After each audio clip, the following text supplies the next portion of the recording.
Hello, this is Ethan Griffith, and I will be giving my informative speech. A quote from Andrew Carnegie: "There is no use whatever trying to help people who do not help themselves." That is the arrogant, ruthless mentality of a Gilded Age businessman. Which brings us to the very topic: how the Gilded Age changed America forever. What is the Gilded Age, you might be asking? Well, the Gilded Age is a time period in the United States that lasted from roughly 1870 to 1900. And it is an era that can be defined as an era of rapid technological and economical growth, as new industries allowed for a new wealthy class from the economy transitioning from agricultural to industrial. To me, this has always been an era that has been overlooked and completely forgotten about. And what people don't realize, that it's more significant than they realize. I say that because steel allowed for skyscrapers in major cities to be built to unimaginable heights at the time. Electricity is still being used even over a century later. And aside from the many labor strikes that have happened at this time and failed, it paved the way for labor unions later. Here are a couple of reasons why the Gilded Age fascinates me. I always found the aesthetics of the time period to be visually appealing. I like seeing the technology of the time work on YouTube videos. And the way it's portrayed in the media is just so cool to me. Case in point, the 2012 history documentary, The Men Who Built America. The way they filmed it, it just looks very dark and gritty, with the workers caked in dirt and mud and the factory spewing out pollution. And comparing the Gilded Age to be one of the first modern periods to today is always interesting. So, without further ado, I will cover 4 major advancements of the time period, 3 major issues that define the era, and a couple effects or outcomes that came from these issues. The first major advancement of the Gilded Age are railroads.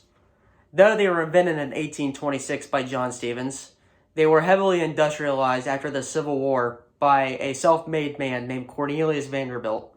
He led the railroad to become one of the most profitable and one of the largest industries in America, as its decreased time travel led to more goods being transported across the country, and its ability to carry hundreds of passengers led the country to become more united than ever. It also allowed for the western frontier to become more and more expanded, though it had its toll on the Native American tribes as it interfered with their own land. The second major advancement of the Gilded Age is the use of large steel.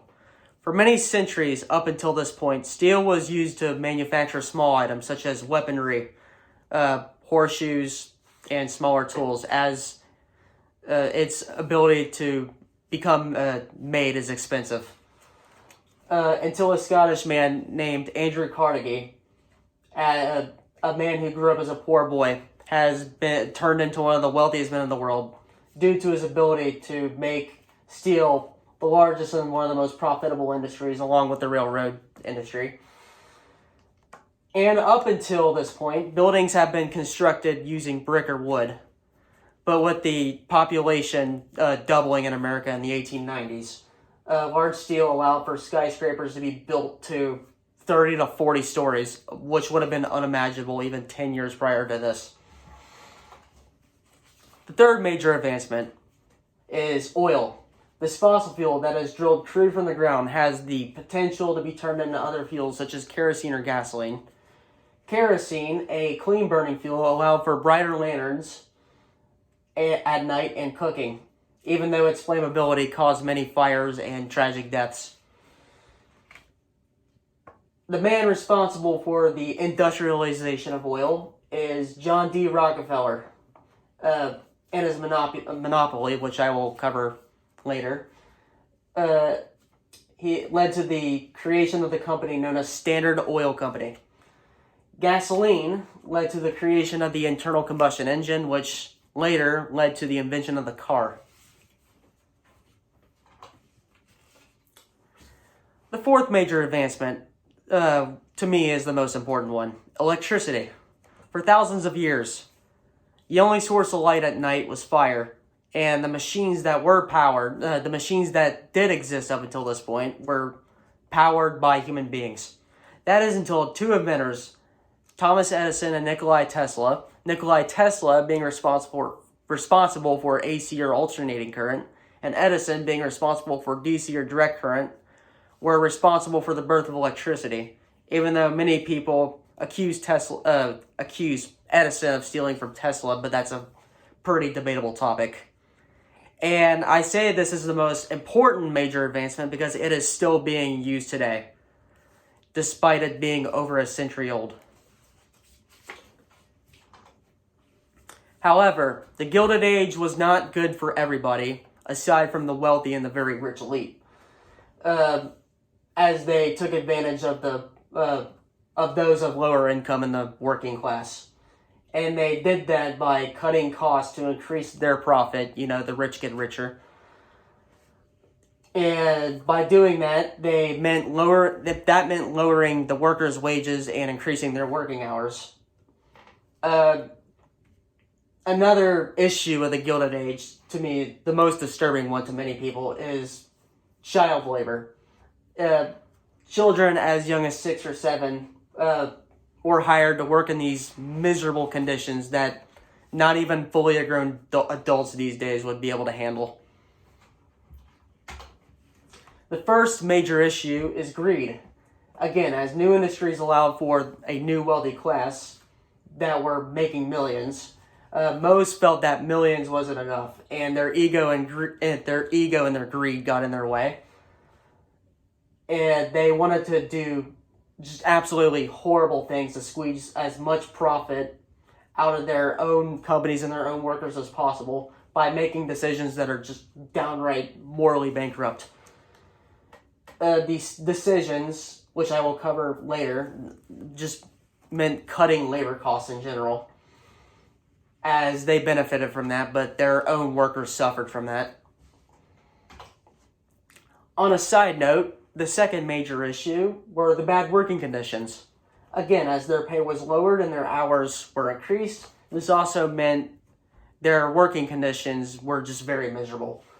For example, the factories were very dirty and unsanitary. The air quality was bad and caused severe health-related issues.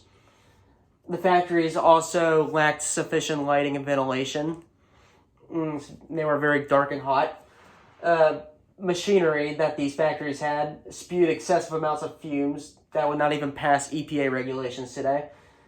And the long hours only made that worse. And these machines were massive, heavy, loud, again, very polluting, and they were also very unsafe with absolutely no safety precautions whatsoever. The third major issue are monopolies. With the rise of these ever-growing industries, there was also a rise in competition amongst companies. And this was a time period where the best win and others lose, according to the men who built America. A monopoly can be described as a corporation or a company that controls one industry or one sector.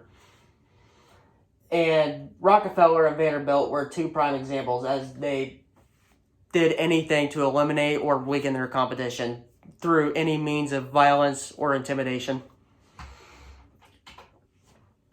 What happened from these issues? Well, the American public became outraged over what most of these people have done to for their own financial gain. And they felt that many things needed to change. And here are two things that I have gathered that have changed.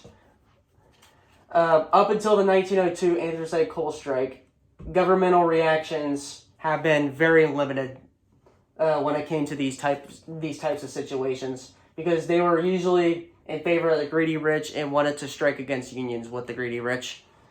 That is until President Teddy Roosevelt and his side of the anthracite coal strike threatened coal mine owners that if they did not cooperate with their workers, that the federal government would come in and take over. And of course, they cooperated. And there was also an ever-growing problem of child labor. Most people felt that due to their long hours and their poor pay, they weren't able to go to school. That is until the 1938 Child Labor Act that prohibited anybody under the age of 16 to work, which benefited the safety, not only the safety and the well-being of children, but also their quality of education. So, what have I covered so far? I have covered 4 major technological advancements, 3 major issues of the Gilded Age, and 2 acts that have been passed by Congress to change for the better. A quote from Percy Shelley: "The rich get richer and the poor get poorer. Well, why should the poor get poorer when the rich are already making millions?" Thank you.